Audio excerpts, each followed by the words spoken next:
Robinson, dineliver mo is from 16 to 17. Tapos yung pangalawang beses po, yung anim na Anim na gano'n kalaki. halo-halo po. Halo-halo na. Opo, Your So, Honor. Your Honor. even assuming small lot, anim sa 25, at least 100 at least. Saan ang first at saan ang second?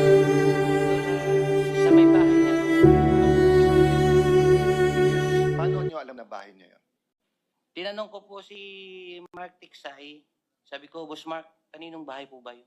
Sabi niya kay Senator Erwin. So pagdating nyo doon, katulad ng kwento doon sa Ilocos, so may sumalubong, kinuha lang, pinapasok kayo, paanong... Bali po, Your Honor, si Mark po, tsaka si Boss Mark, si Mark Tiksay, tsaka yung contact doon sa bahay ni Senator Erwin, sila po yung nag-uusap niyan. Tapos pagdating po doon sa bahay, ibababa po namin yung mga malita, tapos ihatid doon sa loob. Yung nagre-receive na po yung si Boss Mark na po, tsaka yung nagre-receive yung bala. So hanggang saan ka nakapasok? Nakapasok po ko doon, yung bahay po may basement eh. Hanggang sa ano lang. Yung basement, Bababa. kasama kotse or bababa? Hindi po, Your Honor. Yung malita po, Yung maleta. So tinulak yung kotse sa parking lang kayo, sa labas lang po ng bahay. tapos nadala yung maleta hanggang sa basement. Papasok lang po kasi may sumalubong na po doon eh. Yung, Okay.